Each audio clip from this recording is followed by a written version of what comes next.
Hello students, आज मैं पढ़ाऊंगा आपको वर्ग तथा वर्गमूल। तो ये छोटी परीक्षाओं में भी और ये छोटी क्लासों में भी और बड़े कंपटीशन में भी ये आपसे पूछा जाता है। तो वर्ग, सबसे पहले चर्चा करते हैं वर्ग पर। वर्ग का मतलब ये होता है स्क्वायर। जैसे मान लीजिए कि ये है ए स्क्वायर का मतलब होता है ए इंटू ए, ठीक है। अच्छा, जैसे अब इसमें अंक गणित में आते हैं, इसे आपको किसी संख्या का स्क्वायर निकालना है। तो सपोज दैट जैसे निकालना है आपको 4 का स्क्वायर, तो 4 का स्क्वायर का मतलब 4 गुणे 4 का 4 में गुणा होगा तो 4 चौक 16। अच्छा, जैसे मान लीजिए आपको निकालना है 10 का स्क्वायर, तो 10 का स्क्वायर का मतलब 10 गुणे 10 बराबर 100। जैसे मान लीजिए आपको निकालना है 25 का स्क्वायर, तो 25 गुणे 25 बराबर ये होता है 625।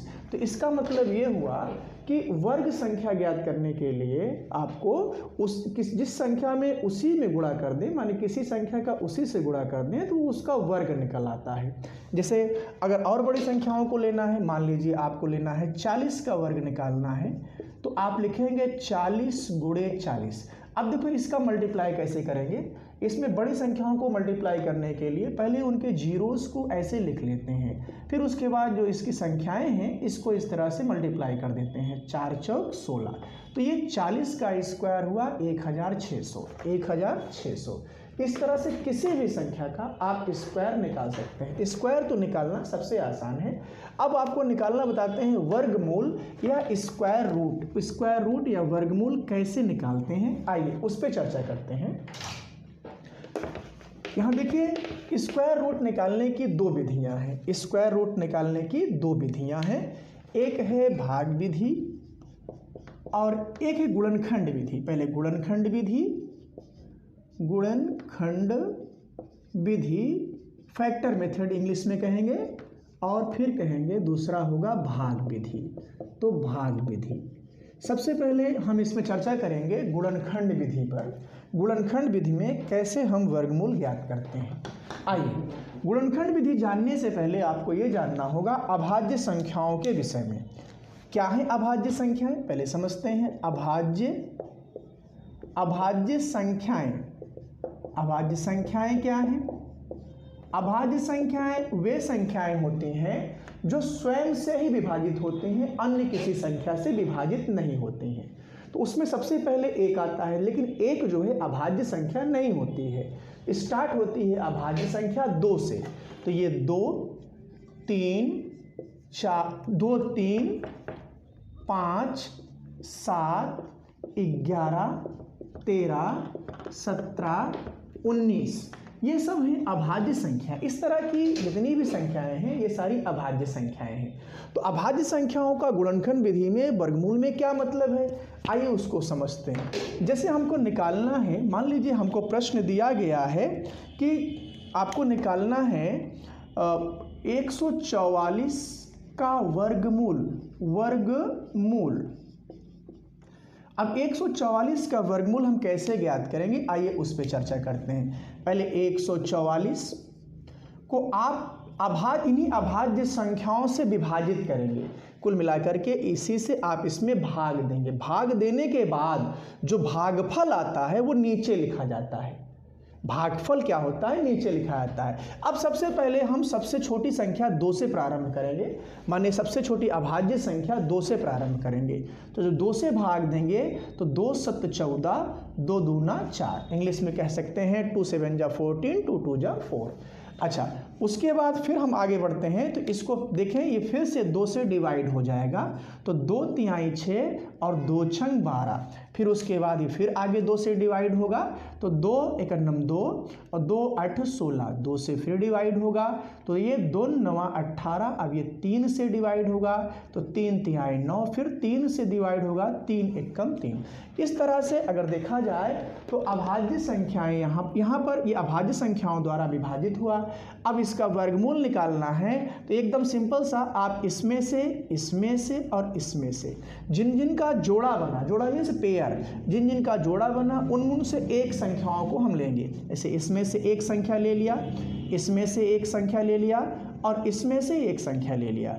अब इसका हम गुणा कर देंगे, 2 दूना 4 और 4 तिहाई 12।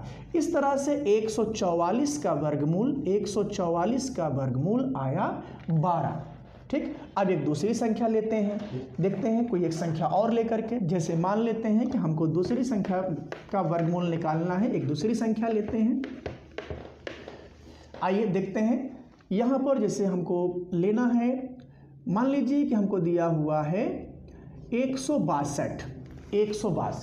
अब ये 162 पूर्ण वर्ग संख्या नहीं है, इसका वर्गमूल भी गुणनखंड विधि से निकालेंगे। कैसे निकालेंगे देखिएगा, 2 से भाग देंगे तो 2 8 16, 2 1 9 2।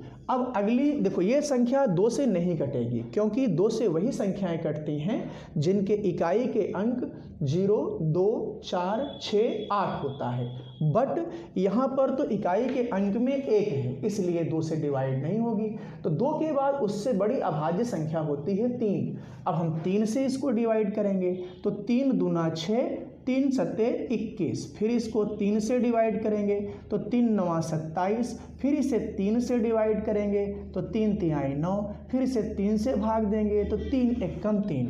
इस तरह से देखा जाए तो अगर हम देखें तो इसमें जिनका जिनका पेयर बना उनमें से एक संख्या, सब ये वर्गमूल में लिखा जाएगा 162 को। आप यहाँ पर क्या लिखेंगे, देखिए यहाँ पर आप लिखेंगे जिनका पेयर बना वर्गमूल से बाहर, इसमें से एक संख्या बाहर 3 और इसमें से एक संख्या बाहर 3। अब इसका पेयर नहीं बना, इस संख्या का पेयर नहीं बन रहा है। अब इस संख्या का पेयर नहीं बन रहा है, ये वर्गमूल में ही रह जाएगी। इस तरह से जब इसका मल्टीप्लाई करेंगे तो 3 तिहाई 9, 9 में रूट में आया 2। इसके पहले की जो संख्या थी वो पूर्ण वर्ग संख्या थी, इसलिए वहाँ पर रूट में कुछ भी नहीं आया था। बट ये पूर्ण वर्ग संख्या नहीं थी, इसलिए यहाँ पर रूट में आया। पूर्ण वर्ग संख्या का मतलब उसी संख्या का उसी में मल्टीप्लाई करें, माने गुणा करें, तो जो संख्या प्राप्त होती है वो पूर्ण वर्ग संख्या होती है। अच्छा, जैसे आगे चलते हैं, अब ये देखते हैं अगली संख्या का वर्गमूल कैसे निकालते हैं। एक संख्या और लेते हैं, मान लेते हैं कि हमको अगली संख्या का वर्गमूल निकालना है। यहाँ पर ये 1296 का वर्गमूल निकालना, अभी बड़ी संख्या हो गई, इसका वर्गमूल निकालना, इसका भी गुणनखंड विधि से वर्गमूल निकालते हैं। आइए पहले हम यहाँ 2 से डिवाइड करेंगे, क्योंकि 2 से डिवाइड हो जाएगा, इसलिए कि इसके लास्ट में 6 है, तो जिसके लास्ट में 6 हो, 0 हो, 2 हो, 4 हो, ये क्या कहते हैं 2 से डिवाइड हो जाते हैं। तो ये हुआ 2 छंग 12, 2 चौक 8 और 2 8 16। फिर इसे 2 से डिवाइड करेंगे तो 2 तिहाई 6, 2 दूना 4 और ये 2 चौक 8। इसको फिर से 2 से डिवाइड करेंगे तो 2 एकम 2। फिर उसके बाद यहाँ लिखेंगे 2 छंग 12, 2 दूना 4। अब उसके बाद आगे फिर इसे 2 से डिवाइड करेंगे, 2 8 16, 2 एकम 2। अब ये संख्या 2 से डिवाइड नहीं होगी। अब 2 से डिवाइड नहीं होगी, अगली अभाज्य संख्या आपके पास 3 होती है, तो 3 से डिवाइड करेंगे तो 3 दूना 6, 3 सत्ते 21। फिर ये 3 से डिवाइड करेंगे तो 3 यहाँ पर लिखेंगे 3 नवा 27। फिर इसे 3 से डिवाइड करेंगे, 3 तिहाई 9। फिर उसके बाद 3 से डिवाइड करेंगे, 3 एकम 3। अच्छा, आइए देखते हैं इसको रूट के अंदर ऐसे लिखेंगे।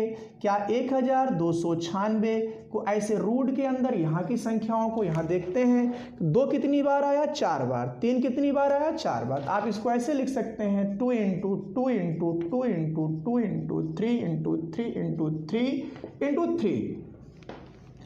अब ये देखो, इसमें से पेयर में से एक बाहर, इसके पेयर से एक बाहर, इसके पेयर से एक बाहर और इसके पेयर से एक बाहर। तो देखा जाए इसके पेयर में से ये 2 आया, इसके पेयर से ये 2 आया, इसके पेयर से 3 और ये 3। अब इसका मल्टीप्लाई करेंगे, तो मल्टीप्लाई कैसे करते हैं, 2 2 जा 4। अब 4 आया, 4 3 जा 12 और 12 का फिर से 3 से मल्टीप्लाई हुआ, 12 3 जा 36, ये आया 36। इस तरह से 1296 या 1296 का रूट आया 36। अगली संख्या लेते हैं हम 441। 441 का वर्गमूल निकालना है। आप इसमें 2 से डिवाइड करेंगे, बट ये 2 से डिवाइड नहीं होगा क्योंकि इसके लास्ट में 1 है। तो अब आप इसमें 3 से भाग देंगे तो 3 एकम 3, यहाँ पर बचेगा आपके पास 1, ये हुआ आपका मिला के 14, 3 चौक 12, बचा 2 मिला के 1, 3 सत्ते 21। फिर आप यहाँ पर 3 से भाग देंगे तो 3 चौक 12, 3 9 27। अब ये संख्या 3 से डिवाइड नहीं होगी। 3 के बाद अगली अभाज्य संख्या होती है 5।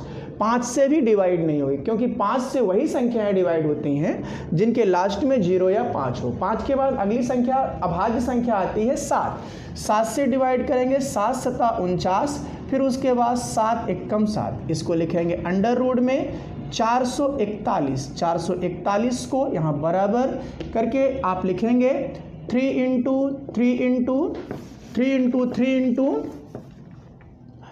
और 7 इंटू 7।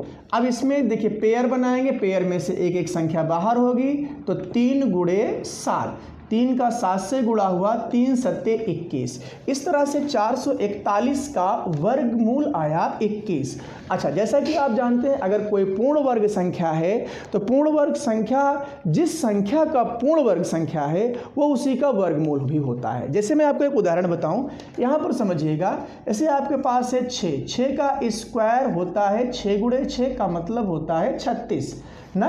तो जैसे 6 का स्क्वायर 36 हुआ, अगर 36 का रूट निकालते हैं तो 36 का रूट भी बराबर 6 के आता है। इसका मतलब अगर किसी संख्या का वर्ग जो संख्या है उसी संख्या का वर्गमूल निकालें तो वही संख्या फिर से आ जाती है, लेकिन ये पूर्ण वर्ग संख्याओं में होता है। तो आज मैंने आपको सिखाया गुणनखंड विधि द्वारा वर्गमूल ज्ञात करना, गुणनखंड विधि द्वारा वर्गमूल और वर्ग ज्ञात करना। अगर आपको ये वीडियो अच्छा लगा हो तो इसे शेयर करिए और सब्सक्राइब करिए और लाइक करिएगा, और उसके बाद अपने विचार हमको क्या कहते हैं कि उसमें कमेंट बॉक्स में लिख के भेजिएगा। ठीक है, नमस्कार।